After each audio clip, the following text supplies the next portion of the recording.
You mentioned a couple of names there, and I do want to start touching on some names who've come through Liverpool's ranks, and it's a star-studded list, don't get me wrong. I go right back to Steve McManaman, Robbie Fowler, as you mentioned there. They were in 1992-93 respectively. Carragher, Owen and Murphy came a few years after that, 97. 98 was when the new state-of-the-art academy was opened in Kirby, as you mentioned there. Followed Gerrard, like to John Newby. Gerard Houllier came in then and sort of made some changes to academy, I think it's fair to say. Yourself, 2003.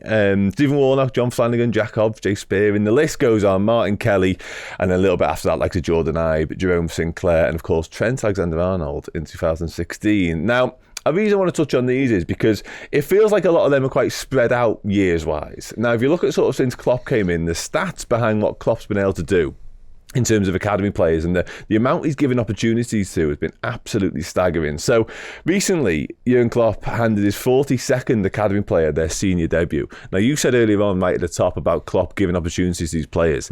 That's remarkable. Like, to give opportunities to 42 academy lads in 8 and a bit years is staggering. And at one of the biggest clubs in the world, at a club that's been competing for the trophies, it's just been phenomenal. It's been great to watch. I think perhaps some of those stats might be influenced by his first season when we're in the Europa League. And obviously this season we've been in the Europa League. And a lot of his other game time has obviously been Champions League, where young players have had less opportunity, so more sort of Carabao Cup, FA Cup sort of things.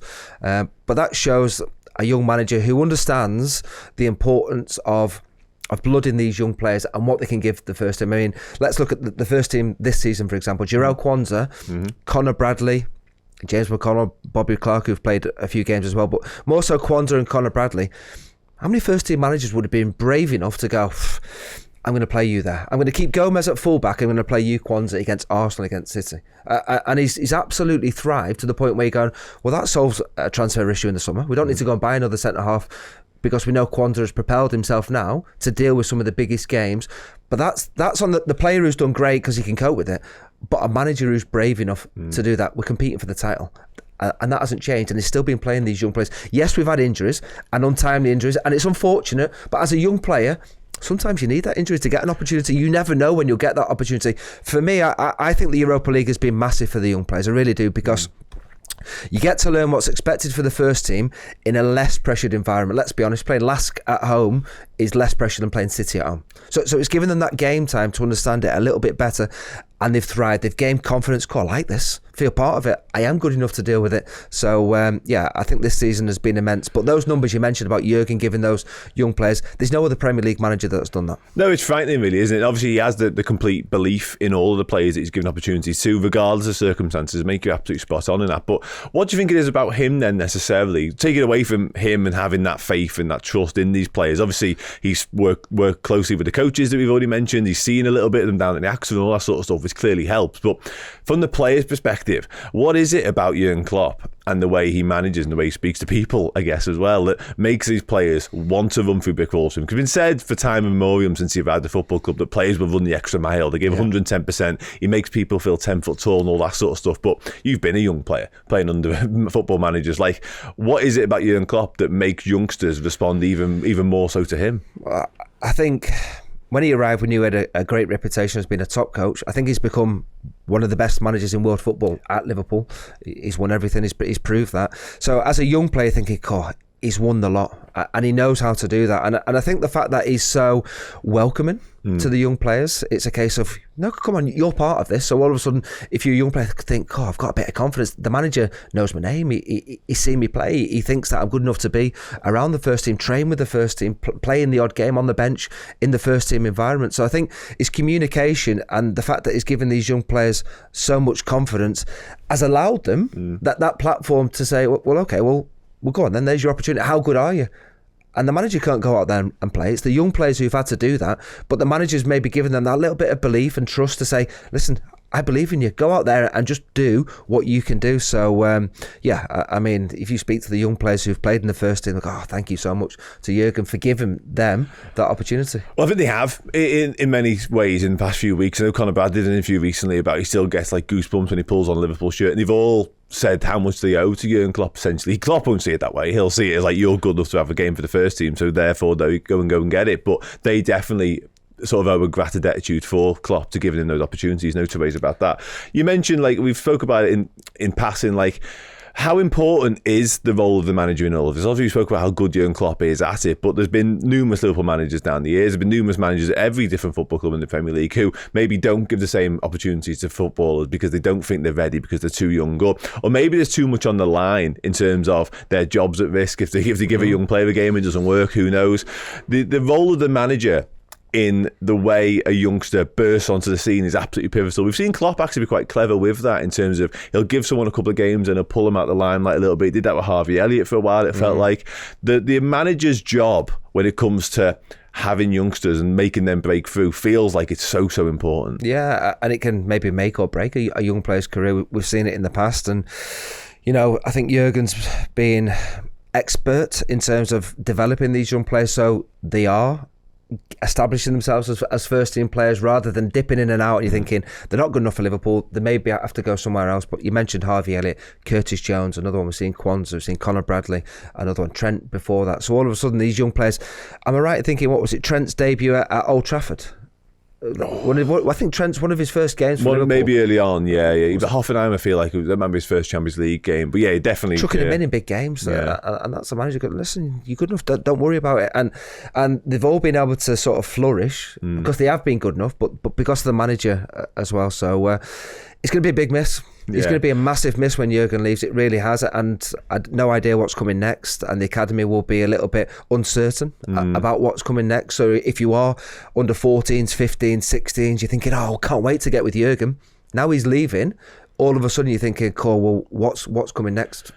Just on that as well, that's interesting because obviously Klopp, we've seen sort of the filter down, not just in terms of the tactical side of things in the system, but that style of play has definitely gone down through the ranks. I've seen it firsthand a few times, but also that mentality side of things and obviously the way we go about our business and the way we play has come from the very top, hasn't it? That's important as well because I'm not sure that's necessarily always the case in football clubs. Like some academy teams may play a different style, different way, but Klopp's fingerprints, if you like, are across the entire thing from first team right down to the youth levels, as you say. Yeah, but as a football club, we do things differently. We don't invest in terms of spend the money that other clubs have had. Don't you think of City, Arsenal, United, the money they've spent over recent years? Liverpool haven't been that club, so we've had to develop within and give more opportunities than perhaps those football clubs, and it's worked. Yeah. It really has worked. So I mean, how that model, I think that model will continue, but it's about getting the right man in place when Jurgen does go. Yeah, absolutely. Yeah, just to come back to the list of names, and obviously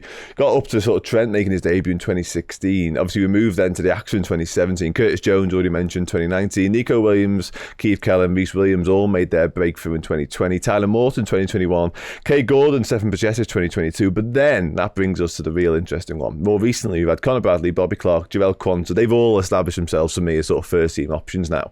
Beneath that, we've got Jayden Dans, Lewis Kumas, Ben Doak, James McConnell, Luke Chambers, Callum Scanlon, Trey Agnoni, and there are a few more who've all had a bit of a look in. How? You mentioned Europa League, that's clearly a factor in this as well, but is this sort of the culmination of everything we've spoken about? Jurgen Klopp's 8 years at the football club, the move to the Ajax, the incredible work done by the coaches behind the scenes. Is that why all of a sudden it feels like we are getting so many all at once? Because that's never really happened before. No, but if you go back to Jurgen's first season when he was in the Europa League, I could name Ojo, Ibe, Chirivella, Canos, Ryan Kent, Cameron Brannigan, Stewart, Sinclair. They've all played for our football club and given that opportunity. And the challenge for these young players is that, yeah, they want a career in the game, but to stay at Liverpool. Can they establish themselves at Liverpool? Because I do believe that you need that little bit of luck in terms of opportunity, injuries being a massive one. So often is, yeah. And the fact that the Europa League has enabled them to get game time when they probably wouldn't have had that in the Champions League. So the names I mentioned before, that was a Europa League campaign. And then we haven't seen the same number of young players get that chance when it's been Champions League time. Yes, in Carabao Cup, those sort of games. But that's why, again, maybe that's why there's so many this year, because of the Europa League and the fact we've had so many injuries. So the biggest challenge for these players will be, can you be doing that again next season? Can you be in and around it and getting that same game time? And I don't know, because I don't know what the new manager is going to be coming in, but we've got players out on loan as well that'll be coming back. I think Tyler Morton will be back in it. I think Carvalho will be back in it.